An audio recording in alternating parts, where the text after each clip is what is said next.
Salut à tous et bienvenue sur 15 à Milan. L'Italie est allée faire match nul 0-0 en Pologne hier soir lors d'une partie qui a très largement confirmé l'inefficacité offensive de la nationale et que nous déplorions déjà il y a un mois.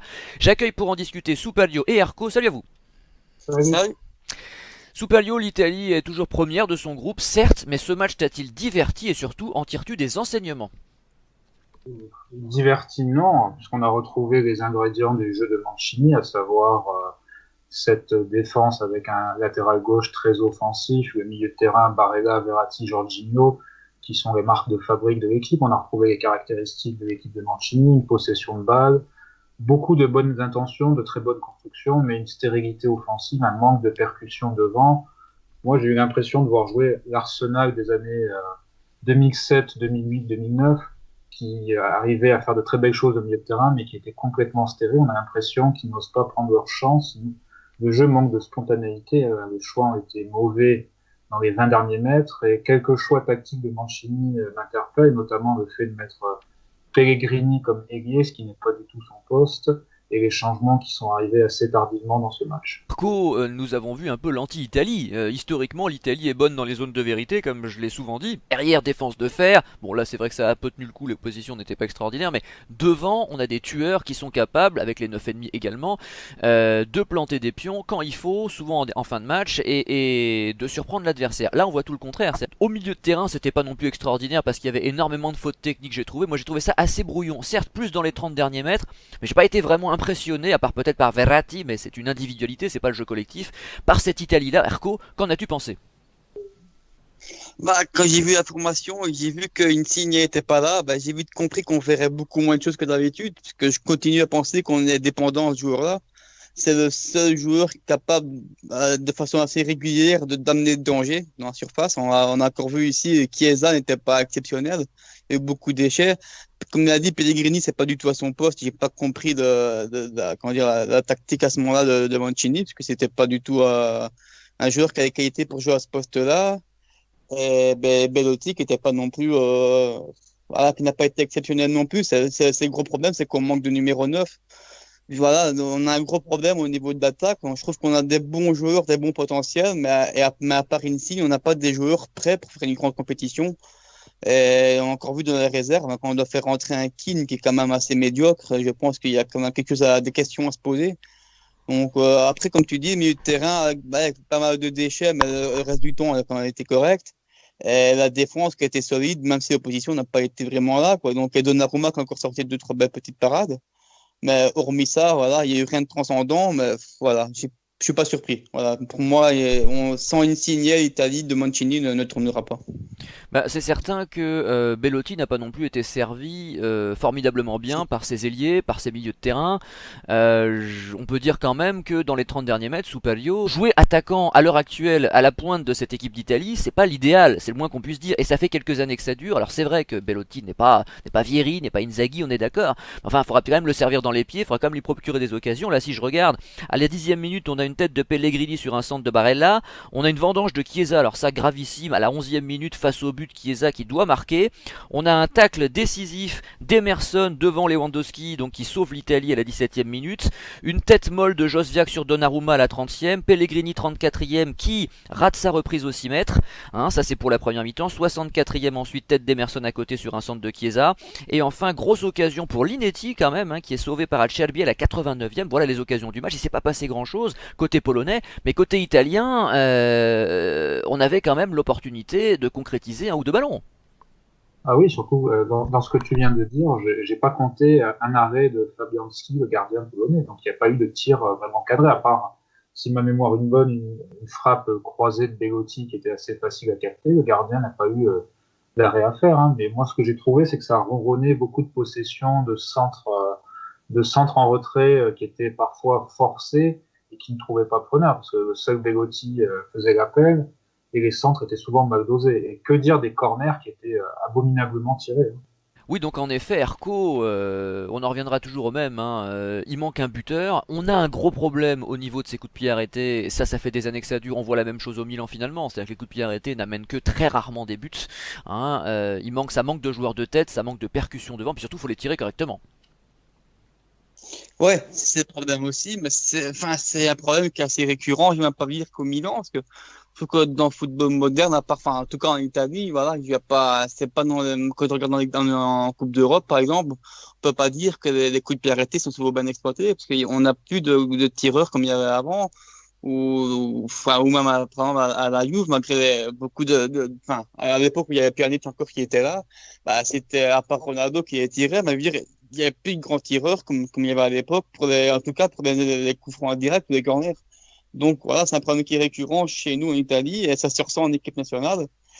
Pourtant, on a quand même des beaux centreurs au niveau des arrêts latéraux, parce que Emerson, il a quand même fait, pour moi, il a quand même fait un bon match. C'est une belle petite surprise que je connaissais moyennement ce joueur-là, j'ai pas vraiment vu jouer.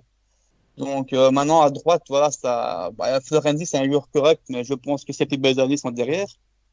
Donc voilà, c'est pas comment c'est pas c'est le défaut qui vient de là aussi, c'est qu'on a je pense que pour bien jouer en attaque, la meilleure Italie qu'on a vue, c'est avec des attaques des ailiers qui rentrent à l'intérieur, un profil Bernardeschi, voire El Shaarawy, qui sans être des grands joueurs, ont plus un profil tactique adapté comment dire, à attaquant de pointe, parce qu'ils vont aller vers lui, ils vont aller vers le but et ils vont plus facilement le trouver, combiner avec lui. Si on met des ailiers, ça, dans ces systèmes-là, avec les attaquants qu'on joue, ça n'ira pas. Et voilà, il faut aussi des joueurs un peu plus confirmés, peut-être que voilà, c'est pas des joueurs de grande occasion. Et quand on joue en Coupe d'Europe, ben oui, là, il faut des joueurs qui savent briller pendant les grands matchs. Et les joueurs qu'on a eu hier, c'était pas le cas, quoi. Donc, ça s'est ressenti sur tout le match. Et tout ça fait relativiser les statistiques qu'on n'arrête pas de nous vendre là suite à la période de qualification. C'est-à-dire que l'Italie avait une excellente attaque en termes de buts marqués, mais il faut reconnaître que la qualité de l'adversaire permet aussi ça. Si on rencontre des peintes, forcément on peut marquer des buts. Quand on rencontre, parce que jouer en Pologne ça n'a jamais été facile, hein, et jouer les Pays-Bas comme ce sera le cas mercredi après-demain soir, ce sera pas simple non plus, même si on les a battus il y a un mois. Bon, on passe au top peut-être, Superio. Pour mon top 3, alors j'ai mis Emerson en troisième position pour son très bon retour défensif sur Lewandowski, son activité sur la gauche. Bon, pour moi, il est nettement en dessous de Spinazzola, mais sur ce qu'il a montré hier, il peut être une alternative plutôt valide. En deuxième position, Acerbi, qui a bien remplacé Chiellini sur ce match avec de bons sauvetages, de bons placements et des qualités de relance qui étaient assez remarquables. Et pour moi, le meilleur Italien était Verratti au milieu de terrain, qui a gratté un nombre incalculable de ballons et a ressorti des bonnes choses, qui a fait un très bon match en nationale. On a souvent critiqué le rendement de Verratti en sélection, mais depuis l'arrivée de Mancini, on a un très bon Verratti. Même s'il joue pas tous les matchs parce qu'il a été absent à plusieurs reprises, pour de bonnes raisons hein, bien sûr, mais enfin là c'est vrai qu'on est content de le retrouver et c'est certain que le choix de l'homme du match n'a pas dû être très difficile côté italien. Erco. Ben, en 3, ben, je mettais Emerson aussi, puisque voilà, comme il l'a dit, c'est pas Spinazzola. Donc, voilà, mais il a quand même fait son match, il a les mêmes intentions. C'est un profil adapté. Elle a eu un peu de déchets, mais maintenant, je pense qu'il joue pas énormément à Chelsea non plus, donc ça se ressent peut-être un petit peu dans son jeu. En 2, je mets Donnarumma, parce il a bien rassuré derrière. Je trouve ce qu'il avait à faire, il l'a bien fait. Il était, voilà, il est dans sa bonne période, il continue comme ça, il évolue. Donc, c'est nickel pour un national. Et en premier, ben, je vais mettre Verratti aussi, qui, une fois quand il est bien lancé, quand il est bien dans sa peau, et quand il a une bonne hygiène de vie derrière qui suit bien, ben, c'est un des meilleurs milieux de terrain d'Europe. Et c'est un gros plus pour l'équipe nationale, quoi. Donc, voilà, le problème, c'est que ce n'est pas toujours le cas.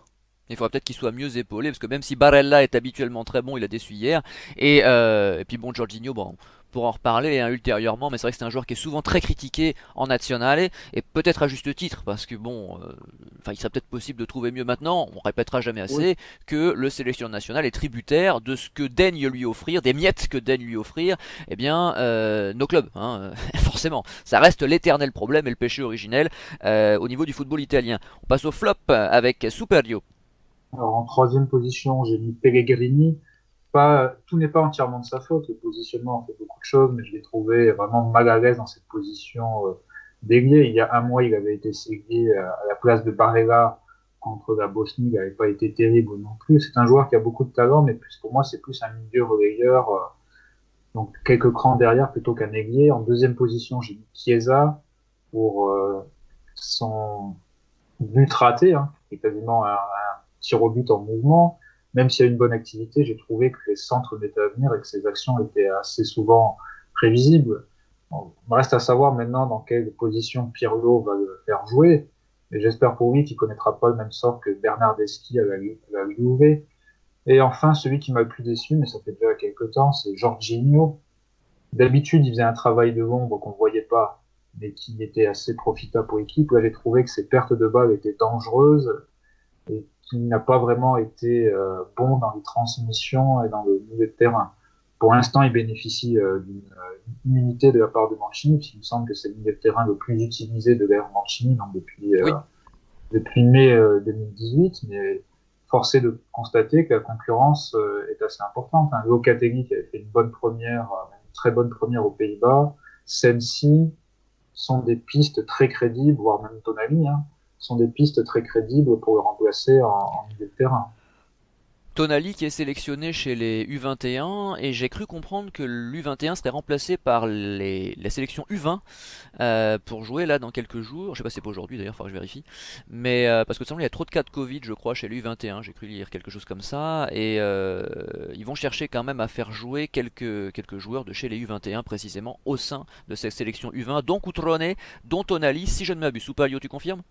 Oui, je confirme, c'est un match assez important puisque l'équipe Espoir est assez mal embarquée dans les qualifications. Le mois passé, elle a perdu 3-0 en Suède dans un match où les Suédois avaient une supériorité assez nette, non pas d'un point de vue technique, mais au niveau de la condition physique. Et là, il reste encore quelques espoirs de se qualifier, mais ça va être très dur. Hein. Si perdre un match ou perdre pour un match nul, ça risque d'être problématique. On pourrait faire une croix sur le championnat d'Europe Espoir. Et alors, Erko, quel est ton flop?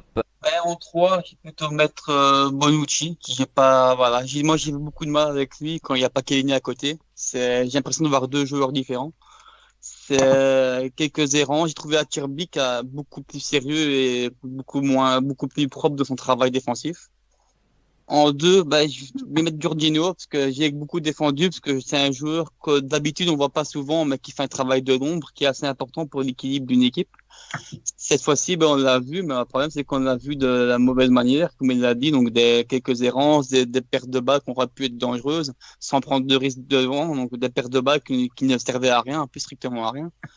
Et donc, en premier, je vais mettre Chiesa, parce que voilà, moi, j'ai trouvé simplement horrible, beaucoup trop de déchets. Il a quasiment, tout ce qu'il a entrepris, il a quasiment tout raté. Un raté à 2 mètres du but, ça peut arriver, mais bon, c'est encore un plus à mettre à son actif. Ouais, il y a eu de l'envie, ce qu'on peut dire, mais j'ai pas l'impression que c'est le grand joueur qu'on va nous annoncer. C'est pas un joueur à 60 millions, en tout cas. Donc, voilà, j'espère qu'il va être remplacé par après. C'est un joueur qui peut faire du bien, je pense, en entrée de match avec sa vitesse et un peu sa percussion. Mais hormis ça, je vois pas en lui de grand joueur qui soulèverait l'équipe nationale dans quelques années. Donc, voilà. Bah, faudra voir parce qu'il a 22 ans, mais c'est vrai que sur les deux dernières prestations, il est décevant. Ça, c'est le moins qu'on puisse dire. Faudra Ouais, voir et comment il puis se relance à la Juve parce qu'à la Fiorentina, je crois qu'il n'était pas très enthousiaste, on va dire, hein, sur la fin de la saison dernière. Et c'est certain que sa première saison à la Juve sera décisive, me semble-t-il, son avenir en équipe nationale. surtout qu'il y a un concurrent avec Kulusevski, quoi. Donc la concurrence va être assez dure. C'est deux jeunes à fort potentiel. Et Kulusevski a quand même montré des très bonnes choses pour l'instant. Donc je ne sais pas pourquoi il débougerait. Nous passons au mot de la fin, Soupalio. Alors, mon mot de la fin, bon, ça va être assez bref. C'est certes, l'Italie a mis des scores fleuves contre des grosses équipes, mais c'est à nuancer comme vous l'avez fait. Mais je trouve ça plutôt grave hein, parce que j'ai une expérience de téléspectateur des matchs d'équipe d'Italie depuis de 27 ans et j'ai vu des purges contre des petites équipes, un 0-0 en Géorgie en 97 avec Vieri, Baggio, Zola, des matchs nuls en Lituanie, récemment des matchs nuls contre la Macédoine. Donc, j'apprécie de les voir gagner comme ça, mais j'ai une crainte, si on passe quelques tours à l'Euro, de vraiment se faire sortir par une équipe qui sera dans un profil de contre-attaque et qui risque de nous faire mal à chaque perte de balle. Et c'est pour ça que je te dis qu'on a vu une anti-Italie. C'est-à-dire que voilà, à force de tout vouloir moderniser, à force de tout vouloir uniformiser, mondialiser, on perd nos spécificités et malheureusement ça finit par se payer. Tout simplement parce qu'on jouera à un moment donné contre une équipe qui elle joue sur ses points forts, nous on a renoncé aux nôtres et eh ben on se retrouvera le cul par terre et on n'aura que nos yeux pour pleurer. Erko, Oui, enfin voilà, maintenant c'est aussi une période un peu exceptionnelle aussi. Il y a beaucoup de choses à prendre en compte. Donc voilà, c'était une demi-contre-performance, que ça reste quand même Napolone qui est quand même avait un petit outsider, je pense, c'est quand même une bonne équipe. Donc voilà, on verra bien aussi côté Pays-Bas qui n'est pas au mieux non plus et qui a un changement d'entraîneur avec une mentalité totalement différente de ce qu'il y avait avant. Je m'inquiète pas, je pense qu'on fait toujours partie voilà, des outsiders pour l'Euro. Je pense qu'on est capable de faire quelque chose. On a encore des jeunes qui vont progresser, des autres pièces que Mancini fera sûrement aussi. C'est une nouvelle saison, c'est une nouvelle période. Ouais, même s'il y a deux, trois postes quand même, notamment le poste de latéral droit qui m'inquiète un peu, qui sera pas couvert cette saison-ci, parce que j'ai pas vu de jeunes talents qui pourraient émerger à ce poste-là. En tout cas, pas tout de suite. Donc, mais hormis ça, je pense qu'on a un bon groupe avec une bonne mentalité. Je pense pas que, voilà, il y a pas de quoi s'en faire en cette période. Oui, après, ce qui peut nous rassurer, c'est qu'il n'y a pas énormément non plus de sélections impressionnantes sur la scène européenne à l'heure actuelle. Il y a l'équipe de France évidemment, bon, mais enfin, la concurrence n'est pas non plus extraordinaire. Les sélections nationales ont été bien détruites depuis l'arrêt Ouais, Bosman par les dirigeants de clubs qui ont voulu virer les autochtones de leur club. Hein, à part en Espagne, j'ai vu qu'ils étaient 60%, il y avait 60% d'Espagnols dans les clubs espagnols, c'est ce que disent les statistiques. En Italie, il y a 39% d'après, enfin, dans les effectifs, hein, je parle pas des équipes types où là c'est ouais. bien pire. Oui, bah, j'ai vu les stats là il y a quelques jours, ça a été donné fin septembre sur la Gazzetta, je pourrais t'envoyer le lien. Et donc c'est assez navrant tout ça, mais bon, ça restera passionnant de suivre les championnats d'Europe et les Coupes du Monde, bien entendu, on adore ça, on est content de retrouver les sélections nationales. Simplement, j'aimerais qu'on retrouve des vraies oppositions de style avec une Italie qui joue à l'italienne, avec ses points forts historiques, mais pour ça, il faut encore que il y ait les joueurs adaptés. Hein, si on n'a plus les Exactement. défenses de fer, si on n'a plus les attaquants et les 9 ennemis tueurs dans les surfaces, bon bah on est obligé d'adapter notre jeu en fonction des joueurs qu'on nous propose aussi. C'est vrai qu'à l'heure actuelle, l'Italie joue contre nature. Bon, avec Prandelli on avait essayé, mais il y avait quand même d'autres joueurs. En 2012, c'était une autre sélection. Il y avait encore Pirlo, il y avait des joueurs comme ça qui étaient capables de tirer l'équipe vers le haut. Et on est arrivé en finale. On s'est pris 4-0 contre l'Espagne parce que l'Espagne, elle, jouait son jeu et nous pas. Bon, donc on est quand même arrivé en finale. Cette fois-ci, en sommes-nous capables? Je ne sais pas. Je pense que le nivellement par le bas peut peut-être nous avantager parce que par défaut, après tout, on peut toujours sur un coup de dé comme ça, sur un coup de chance, arriver loin.